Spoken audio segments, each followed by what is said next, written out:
Este podcast é uma gentileza da construtora Vimarra, 43 99993 0033, Londrina, Paraná.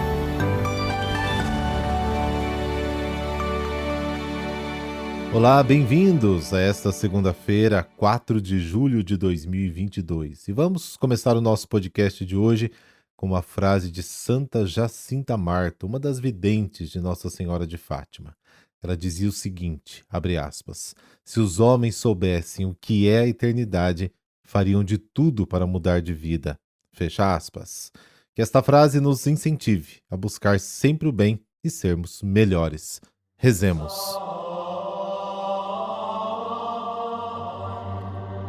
Pelo sinal da Santa Cruz, livrai-nos Deus, nosso Senhor, dos nossos inimigos. Senhor Deus Todo-Poderoso, que nos fizeste chegar ao começo deste dia, salvai-nos hoje com o vosso poder para não cairmos em nenhum pecado e fazermos sempre a vossa vontade em nossos pensamentos, palavras e ações. Amém.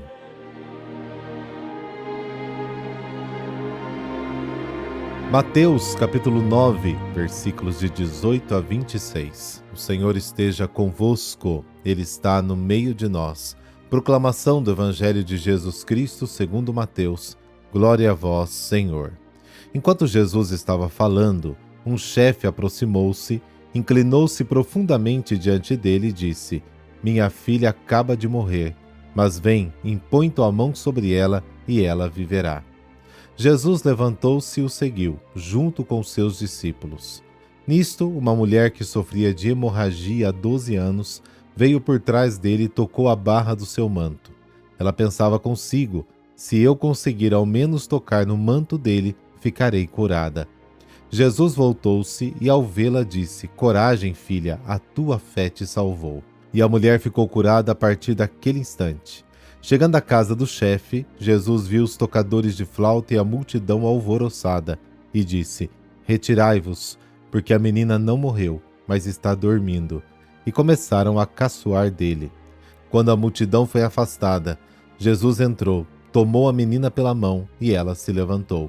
Essa notícia espalhou-se por toda aquela região. Palavra da salvação, glória a vós, Senhor.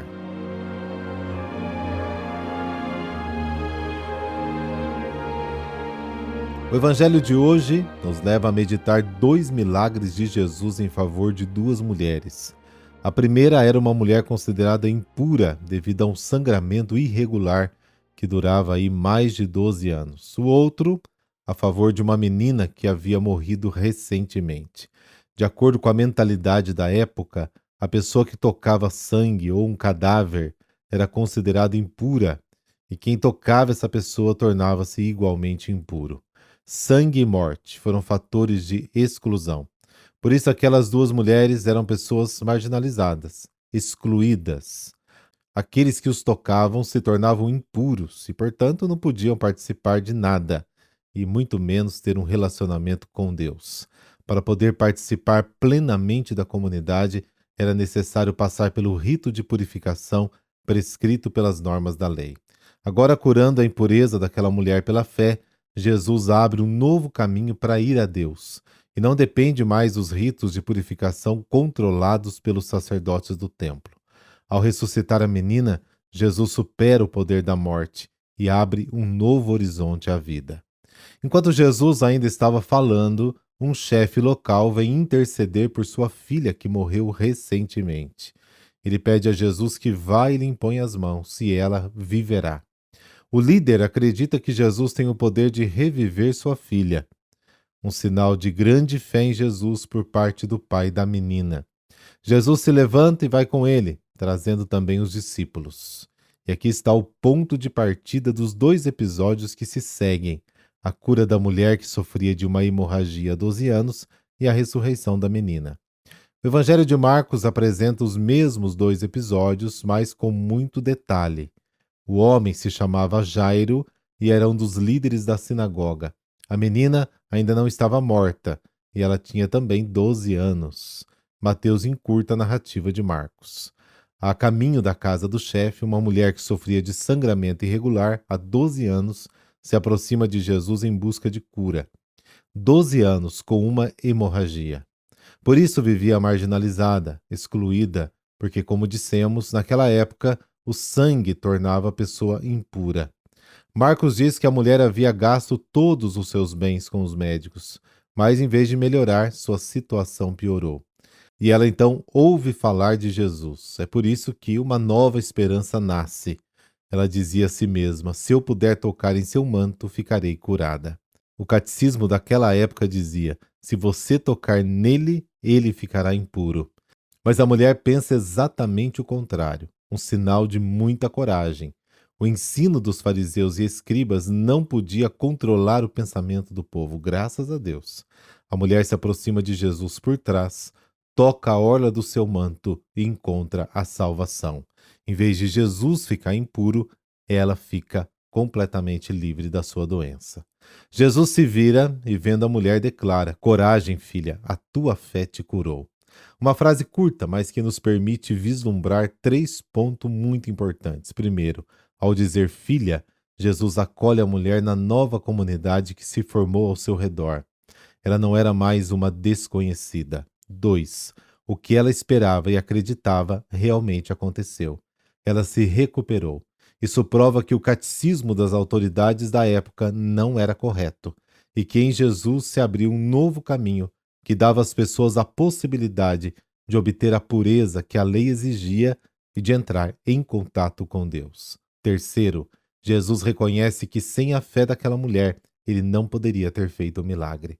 A cura não foi um rito mágico, mas um ato de fé. Depois Jesus vai para a casa do chefe. Vendo a agitação dos que choravam a morte da menina, pediu a todos que saíssem da sala. E ele diz: a menina não está morta, ela está apenas dormindo. As pessoas riem porque sabem quando uma pessoa está dormindo e quando uma pessoa está morta. Para eles, a morte era uma barreira que ninguém podia atravessar.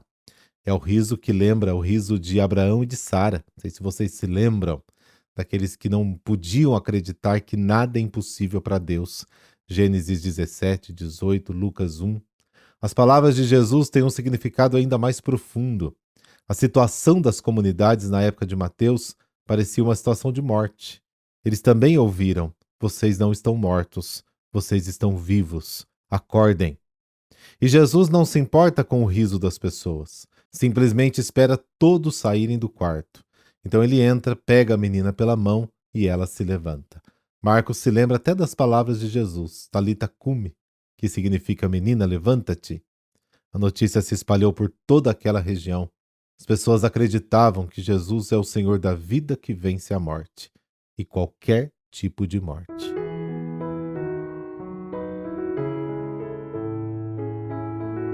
Santa Isabel de Portugal. Ela nasceu na Espanha em 1271.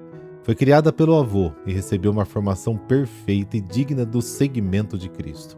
Tinha apenas 12 anos quando foi pedida em casamento. Seu pai escolheu o herdeiro do trono de Portugal, Dom Dinis. Isabel é tida como uma das rainhas mais belas da corte espanhola e portuguesa. Além disso, possuía uma forte e doce personalidade. Era muito inteligente, culta, diplomata. Ela gerou 2 filhos com o rei, Constância e Afonso, herdeiro do trono de Portugal. Mas eram incontáveis as aventuras extraconjugais do rei, tão conhecidas e comentadas que humilhavam profundamente a bondosa rainha perante o mundo inteiro. Criou os filhos, inclusive os do rei, fora do casamento, dentro dos preceitos cristãos. Isabel foi vítima das desavenças políticas, foi caluniada e humilhada por um cortesão. Mesmo assim, ocupava o seu tempo ajudando a amenizar as desgraças do povo pobre e as dores dos enfermos abandonados, com a caridade de sua esmola e sua piedade cristã.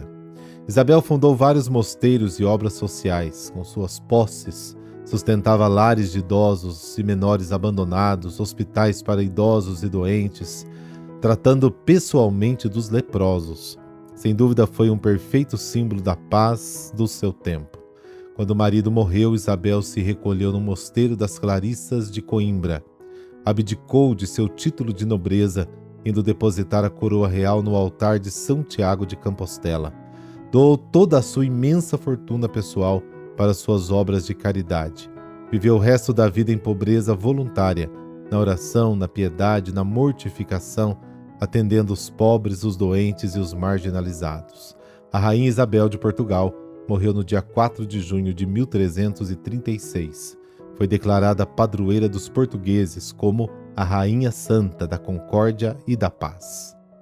Guardai-nos, Senhor, sob a vossa proteção e pela intercessão de Santa Isabel, fazei-nos verdadeiros discípulos de Jesus Cristo, vosso Filho e Senhor nosso. Amém. Dessa bênção do Deus Todo-Poderoso, Pai, Filho, Espírito Santo. Amém. Boa semana. Deus esteja sempre contigo.